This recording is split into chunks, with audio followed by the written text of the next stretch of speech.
हम सब online shopping करते हैं, है ना? ये तेज है, आसान है और सच कहें तो अब हमारी जिंदगी का एक जरूरी हिस्सा बन चुका है। लेकिन इस डिजिटल दुनिया की चमक-दमक के पीछे एक बहुत बड़ा खतरा भी छिपा है। तो आज हम ई कॉमर्स फ्रॉड के इसी बदलते चेहरे को समझने की कोशिश करेंगे और उस छिपे हुए टैक्स को जानेंगे जो शायद हम सब चुका रहे हैं। चलिए सीधे मुद्दे पर आते हैं। जरा इस नंबर पर गौर कीजिए। 6.3 ट्रिलियन डॉलर। ये है ग्लोबल ई कॉमर्स इंडस्ट्री का आकार। ये संख्या इतनी बड़ी है कि इसकी कल्पना करना भी मुश्किल है। सोचिए, ये दुनिया के कई बड़े देशों की कुल जीडीपी से भी ज्यादा है। इससे अंदाजा लगता है कि हमारा व्यापार और हमारी जिंदगी कितनी ज्यादा डिजिटल हो चुकी है। लेकिन इतने बड़े बाजार में धोखेबाजों के लिए मौके भी उतने ही बड़े होते हैं। और ये है वो कीमत जो कंपनियां चुका रही हैं। दुनिया भर में बिजनेस अपनी सालाना कमाई का औसतन 7.7% धोखाधड़ी में गंवा रहे हैं। इसे एक तरह का अदृश्य फ्रॉड टैक्स समझिए, जो चुपचाप मुनाफे को खाता जा रहा है और कहीं ना कहीं डिजिटल कॉमर्स के भविष्य को ही खतरे में डाल रहा है। तो अब आते हैं पहली चौंकाने वाली सच्चाई पर, धोखाधड़ी का नया चेहरा। और कहावत है ना, the call is coming from inside the house, यानी खतरा बाहर से नहीं बल्कि अंदर से ही आ रहा है। हम अक्सर सोचते हैं कि फ्रॉड कोई हैकर करता है जो कहीं दूर किसी अंधेरे कमरे में बैठा है, लेकिन आज सबसे बड़ा खतरा कहीं और से आ रहा है। आज के समय का सबसे बड़ा खतरा है फ्रेंडली फ्रॉड। सुनने में थोड़ा अजीब लगता है ना, फ्रेंडली और फ्रॉड? असल में ये तब होता है जब एक असली ग्राहक सामान या सेवाएं मिलने के बाद एक सही ट्रांजैक्शन को गलत बताकर अपने पैसे वापस मांग लेता है। इसे फर्स्ट पार्टी मिसयूज भी कहते हैं, क्योंकि यहाँ फर्स्ट पार्टी यानी खुद ग्राहक ही धोखाधड़ी कर रहा है, कोई तीसरा हैकर नहीं।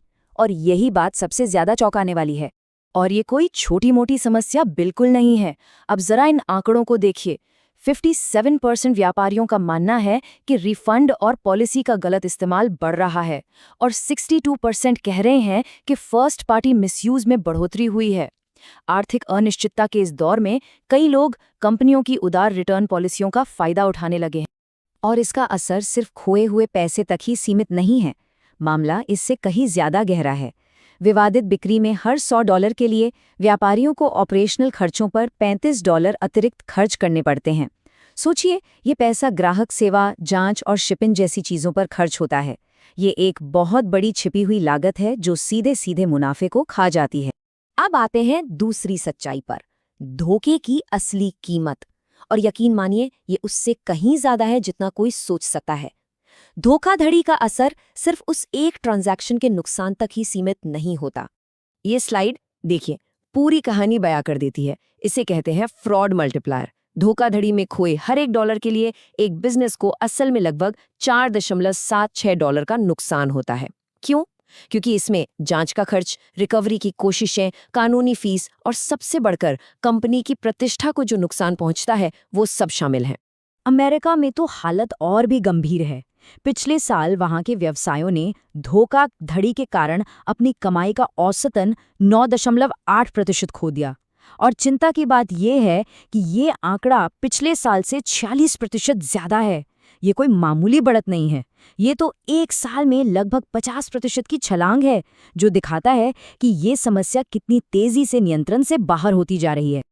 और अब बात करते हैं एक ऐसे हथियार की जिसने सब कुछ बदल दिया है, एआई का छलावा।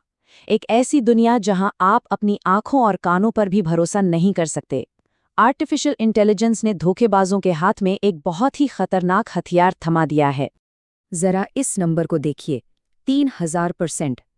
2023 के दौरान डीप फेक आधारित पहचान धोखाधड़ी के मामलों में इतनी विस्फोटक बढ़ोतरी हुई है।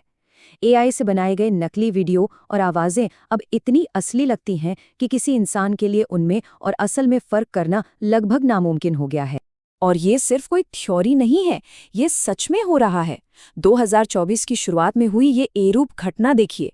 एक कर्मचारी ने $25 मिलियन ट्रांसफर कर दिए। क्यों? क्योंकि उसे एक वीडियो कॉल पर कंपनी के सीनियर अधिकारियों के एआई से बने हूबहू नकल करने वाले चेहरे दिखाए गए थे। जरा सोचिए, ये कितना डरावना है। चलिए, अब चौथे महत्वपूर्ण बिंदु पर आते हैं। अब आरोप किस पर? क्योंकि खेल के नियम बदल चुके हैं।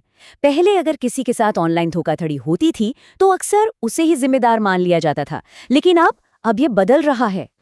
देखिए, यूरोप और अमेरिका में नियम कितने अलग हैं। यूरोपीय संघ में नए नियमों के तहत धोखाधड़ी होने पर बैंक और पेमेंट कंपनियां जिम्मेदार हो सकती हैं। यहाँ तक कि जिन ऑनलाइन प्लेटफॉर्म पर ये सब हुआ वो भी जिम्मेदार माने जा सकते हैं। लेकिन अमेरिका में उपभोक्ताओं की सुरक्षा अभी भी सीमित है। ये एक बहुत बड़ा बदलाव है जो अब पूरे डिजिटल इकोसिस्टम पर धोखाधड़ी रोकने का दबाव डाल रहा है। तो इसका समाधान क्या है? यहीं पर आता है हमारा पांचवा और आखिरी बिंदु, हमारी डिजिटल बॉडी लैंग्वेज। ये सुरक्षा का नया मोर्चा है। जैसे जैसे धोखेबाज पासवर्ड और 2 फैक्टर ऑथेंटिकेशन जैसी चीजों को भी तोड़ रहे हैं, हमें सुरक्षा के लिए कुछ नए तरीकों की जरूरत है। ये नया तरीका है बिहेवियरल बायोमेट्रिक्स।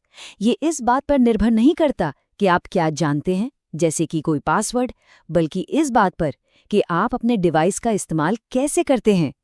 या आपके कीबोर्ड पर टाइप करने की लय, माउस घुमाने का तरीका, टच स्क्रीन पर आपके दबाव और फोन पकड़ने के अनोखे अंदाज, इन सब अवचेतन व्यवहारों का विश्लेषण करता है।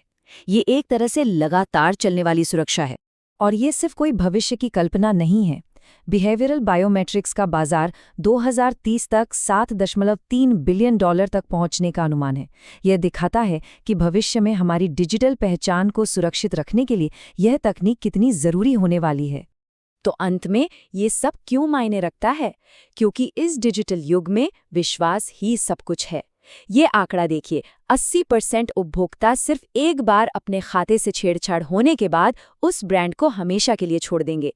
धोखाधड़ी की रोकथाम अब सिर्फ एक तकनीकी मुद्दा नहीं रहा, ये सीधे सीधे ग्राहक अनुभव का एक बहुत ही महत्वपूर्ण हिस्सा बन गया है। डिजिटल दुनिया में विश्वास ही सबसे बड़ी करेंसी है और इसे खोना बहुत आसान है। तो आखिर में एक सवाल सबके लिए, जब देखना और सुनना ही यकीन करने के लिए काफी नहीं होगा, तब हम ये कैसे साबित करेंगे कि हम वास्तव में कौन हैं? ये सवाल हमारे डिजिटल भविष्य की शायद सबसे बड़ी चुनौती को दिखाता है।